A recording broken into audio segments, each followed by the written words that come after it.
the President's Council. The tactical is kind of the council level we've been talking about.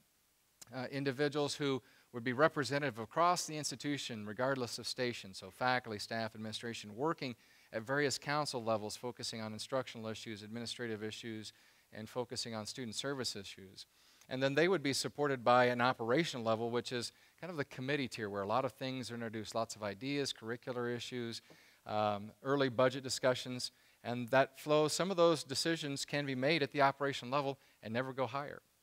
Some can be made at the tactical level, floated up from the committee level, never have to go higher. Some items never have to go beyond the president of the college, for example. Only a few have to go beyond to the Board of Trustees. That's our policy governance structure that we have. So trying to clarify that here over the course of this semester, and wanted to share this conceptual model with you. Breaking this down a little bit for those of you kind of wondering what the strata look like for strategic.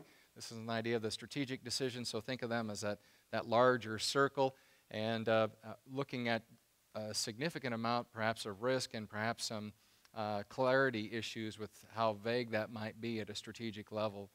We've got an example of what that looks like. Amanda, if you want to bring that up. There we go. So here's an example of what a strategic decision might look like, kind of hypothetically. Give you kind of a sense of what that might be. So you're looking at something that would be very strategic for your life. The second level then would be the tactical level, kind of mid-range or council level that we've been looking at. Here the tactical decisions are designed to support that, which is at the strategic level for the board, for the president, the president's council. And they tend to be kind of medium term in terms of chronology. And we have an example of that one as well.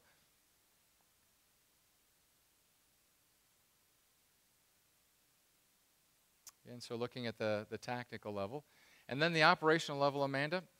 This is the operational decision level, so this would be where the committees are coming together and doing a lot of the brainstorming, introducing ideas. These are the day-to-day, everyday types of decisions that are made.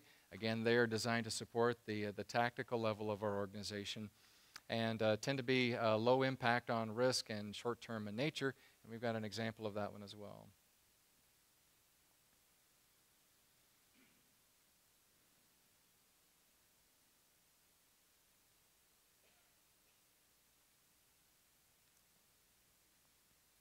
So some of you have already started hearing a little bit about this. We've floated out some early ideas through our organization, and I will be looking for additional feedback here in the weeks and months ahead.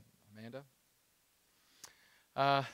As I had mentioned, one of the targets that we have focused on is making sure that our meetings are open on campus, that you feel welcome to come to the various meetings that we have around campus. One of the structures that we're trying to lay out in this particular format is to if you want to present an idea or a concept, that you would request that opportunity, so the support person developing the agenda item would be able to get that on the agenda and people are aware of it, and materials are distributed in advance to the team members. Also, I wanted to mention that we'll be working that and flowing that out, so you'll be getting information through from me, from the administration, about how we're going to roll this out, and again, seek your input and counsel as we go along. As I always do at this time, I want to talk to you a little bit about some legislative issues that are going on, both at federal level and a state level. Let me just kind of hit those real quickly. At the national level, it's a pretty quick story. Not a whole lot is happening because healthcare is kind of front and center. Before the President's State of the Union address, I believe that the healthcare issue is going to be resolved. I was talking with Congressman Schauer Saturday night, and kind of got his sense of where he thinks things are going with regard to that issue. Lots of things are behind that. It's almost a forestalling of anything else happening. And if we can assume for a moment, that's dangerous to do obviously, if we can assume for a moment that we'll get the health care debate out and solved, then we can move on to other issues. Of course, the Senate finished their issue, and now they're trying to hammer it out between the Senate, House, and administration on a reconciliation bill. Let me have you back up for a second. I think that the other issues that are out there that you need to be aware of is WIA, the Workforce Investment Act, is up for reauthorization. There are, I think, a number related to workforce investment, new jobs, and so forth. I think for some of those, and inform like employee benefits, I think those will probably just see an extension of existing federal legislation. I think they'll just hook on another year and let that shake out a little bit. And when times settle down a little bit, I think they'll bring those bills back out and deal with a lot of that, especially the folks who are here from South Central Michigan Works. You know that already. But I think we'll probably see just a forestalling of that in a bit. I also wanted to share, go ahead, Amanda. I wanted to share with you some trends that we've been kind of looking at about the economic downturn. One of the things that we try to do that I'm particularly tasked with by the board is to take a look at what's happening in our environment and try to extrapolate how these national and state trends affect our organization. What are the implications? And so I wanted to kind of plow through these a little bit with you, this information that we got, and talk about how this economic downturn might be a little bit different and move through these 10 trends with you here pretty quickly. First of all, significant changes going on with the boomers and the boomlet. I think that there is a particular challenge in that we have seen a reduction in live births that we haven't seen for a long, long time. It's a bit alarming, but also suggests that the trends that we're seeing with regard to enrollment growth, and if you couple that particularly with Michigan, in our situation where you have an out-migration, the first time we've fallen below 10 million people for quite some time, it suggests to me that we are not going to be able to see a sustaining of the continuing numbers of individuals, particularly traditional age students coming to JCC. The mobility, when we got this data and put this presentation together, it was a little bit concerning to me that that which is recognized by the national demographers we're not experiencing in Michigan. We are continuing to have a significant out-migration from Michigan at a pretty hefty rate. And I know that we're doing a lot at the state level, working with MEDC and DLEG and others to be able to try to encourage growth and new job creation here, but it's not coming quick enough. And we're putting a lot of hope in green technology and the genesis, the new genesis of the automobile industry, but it's not happening quick enough for us. So I think, and I continue to be concerned about the number of individuals as they're moving out of Michigan and what we can do to stall that, number one.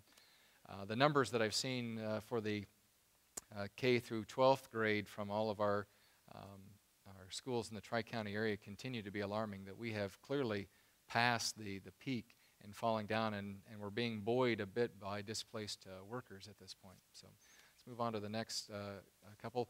Home ownership, I don't think I have to tell you anything there.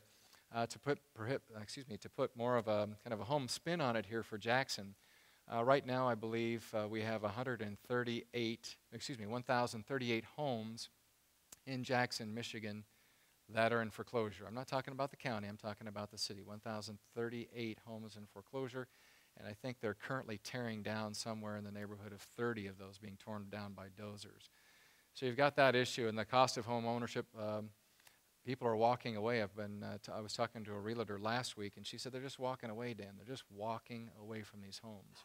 And there's a related thing to that on item number 4, and that is we're walking away from these homes, and we're going back to mom and dad, or we're living with sister or brother, or whatever the case might be. So you're seeing increased demand for shared, occupation of existing dwellings. And that has a whole number of other sociological issues that come with that, stresses on families and those kinds of things. So how that translates to some of the challenges that our students are facing. They may not be living in a home anymore. They may be adults who have been forced out of their home or have lost their home and perhaps living with a son or daughter, as I heard a case last week where the mother and father had to move in with a son who had a pretty good job. Other challenges that we face are college enrollment declines. These data tend to focus more around the four-year institutions.